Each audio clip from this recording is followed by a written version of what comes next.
Salut les Stratoniens, salut à tous, j'espère que vous allez bien. On est parti aujourd'hui pour une petite vidéo pour clôturer la semaine. Je vous souhaite déjà à tous un excellent week-end, profitez bien, c'est le moment un petit peu de sortir. Mais voilà, on a quand même des choses à dire sur les crypto-monnaies, on va bien évidemment faire des petites analyses sympas et on va faire un petit tour aussi sur Twitter. On a des choses assez drôles à vous partager. Enfin bref, j'espère que cette vidéo vous plaira, on est parti. Crypto, Alors, avant de commencer, je tenais à vous dire que tout à l'heure, ça commence à 15h jusque ce soir, vers 21h je pense, on a un truc qui s'appelle Crypto Fight Night. C'est des influenceurs FR qui vont se battre l'un contre l'autre. Et on a absolument notre petit français qu'il faut absolument soutenir, Chris, que je connais personnellement, qui va se fighter contre Crypto Charizard qui est là. Personnellement, moi j'ai mis un petit pari, j'ai parié 500 balles sur lui et je pense qu'il peut largement gagner. Il s'est beaucoup plus entraîné à mon avis.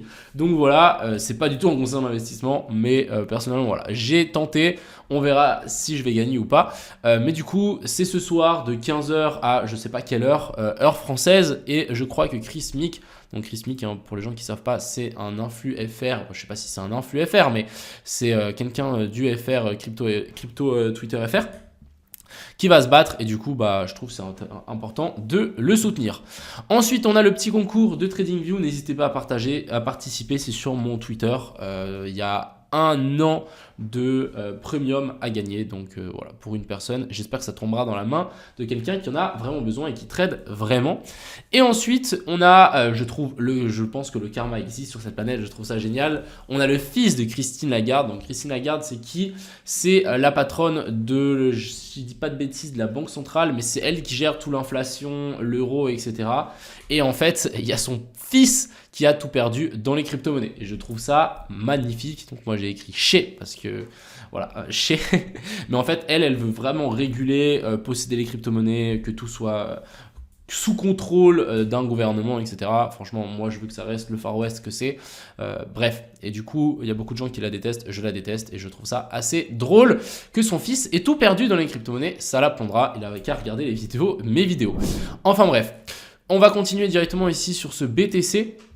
Alors ce BTC, on est venu faire quand même quelque chose d'assez intéressant, on est venu récupérer et clean les highs, hein, c'est ce que j'avais dit et vous pouvez checker la dernière miniature que j'ai fait sur ma chaîne YouTube, comme quoi on revenait vers la zone des 38 000 pour récupérer ces sommets. On a eu une magnifique petite correction ici en A, B puis C, retour dans la grosse zone de fair value gap et ensuite on a poussé, donc franchement ici la pattern est super clean. Mais voilà, maintenant je vais vous dire méfiance parce que on arrive, c'est le week-end, donc on risque d'avoir une baisse des volumes, etc. Et on peut très bien faire une espèce de manipulation au-dessus de ces sommets-là. Et ensuite, si on réintègre, je vous dis direct, hein, si on réintègre, la target, ça sera récupérer tous les lots qu'on a laissés ici. Et ça peut aller assez vite, hein, on peut vraiment faire un truc comme ça. Et je pense que c'est quelque chose de assez connu dans les crypto-monnaies. Redescendre assez vite, récupérer la zone des 33 000. Donc ça peut aller très vite. Encore une fois, je pense que si on est dans la son structure, il ne faudra pas la prendre à la légère. Mais pour le moment, c'est haussier. On fait toujours des plus hauts, toujours plus hauts, des plus bas, toujours plus hauts. Donc rien à dire. On peut vraiment continuer à faire ça aussi assez longtemps. Et après, continuer à grimper et venir chercher, je sais pas, la zone des 45 000, voire plus haut. C'est quelque chose de complètement faisable. Mais voilà, pour le moment, ici, on est dans une belle accumulation verticale. Aucun signe baissier pour le moment. Mais voilà, je dis bien si on a quelque chose d'intéressant, il faudra faire attention et ne pas le négliger. Ensuite, on va parler directement ici de l'Ethereum. Donc l'Ethereum qui a aussi fait cette petite correction ici en ABC, donc A, B puis C, on est venu chercher la zone de fair value gap et ensuite on est parti très très clean. Voilà, on n'est pas encore venu rechercher ce plus haut là, je pense qu'il ne va pas tarder. On a ce plus haut là jusque ici vers la zone des 2164 qui peuvent être touchés et ensuite on avisera, mais pour le moment c'est plutôt baissier, rien à dire. On a fait cette jolie petite inversion structure, retour dans la zone des koalos et ensuite ici on est venu faire un cos. Donc là la tendance est clairement haussière, on est passé ici de baissier à haussier, donc vraiment rien à dire. Plutôt privilégier des longues que des shorts. Ensuite, on va passer ici sur d'autres petites alts que je suis assez intéressant. On a le TRB sur lequel je suis rentré en position sur la ligne ici. On est dans la zone d'OTE, on est passé ici sur la zone de fair value gap. Donc là, je pense que c'est une belle zone pour tenter un long. J'espère que ça tiendra pour essayer de grimper et venir chercher la zone de fair value gap en daily qui se retrouve un petit peu au-dessus. Donc on va surveiller ça, je trouve ça plutôt clean. On a le link, j'ai toujours ma position en long ici en dessous. Je pense qu'on n'est pas à l'abri de faire une petite mèche pour récupérer. Ensuite, les autres, vous connaissez. On a le sushi qui a bien pumpé ces derniers jours. On est venu casser la trendline ici latérale et ensuite on est en train de s'appuyer dessus. Donc franchement, je trouve ça plutôt pas mal.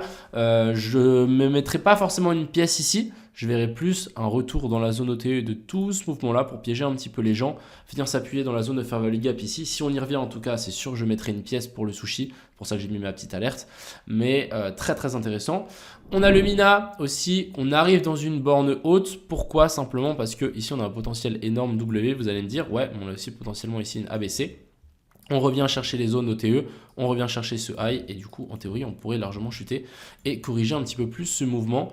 Après c'est vrai qu'on a quand même fait une magnifique zone d'accumulation, donc voilà. Je dis ça, je dis qu'il y a un potentiel trade à prendre, mais voilà, je ne le prendrai pas pour être honnête parce que c'est trop risqué et il y a de fortes chances qu'on continue ici à monter. Mais on est dans une zone très intéressante à notifier je trouve. Ensuite ici on a le AVAX, je vous avais dit hier que j'étais pas genre super fan de ce qu'il était venu nous faire, mais voilà, on a réussi à casser la trendline, c'est plutôt pas mal.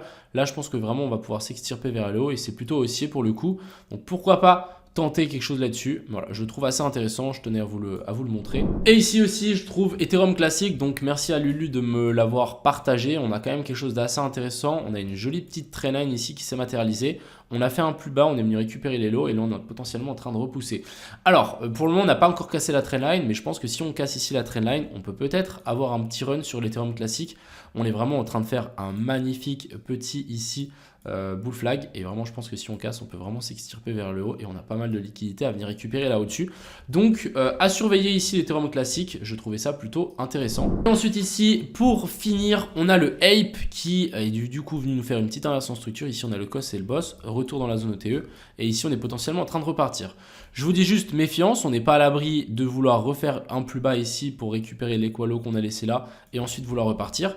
Mais clairement, on est dans une belle zone d'accumulation et vraiment, on est en train d'accumuler au-dessus de cet ancien plus haut. Je pense qu'à partir du moment où ici, on commencera à vouloir s'extirper pour le Ape, on a vraiment un pump assez massif qu'on peut avoir. Donc déjà récupérer ces liquidités là et je rappelle que voilà, on vient de loin, hein. Le Ape vient vraiment de loin et que tout ça est possible. Donc pourquoi pas mettre une pièce en spot, je pense que c'est pas quelque chose à négliger. Voilà, c'est tout pour aujourd'hui. J'espère que cette vidéo vous a plu. Encore une fois, méfiance, c'est le week-end. N'hésitez pas à prendre surtout du temps pour vous. Ça sert à rien de se précipiter dans un marché où on risque un petit peu de ranger, etc. Et puis voilà. Sur ce, passez un excellent week-end. On se retrouvera aussi demain pour une vidéo. On fera un petit point.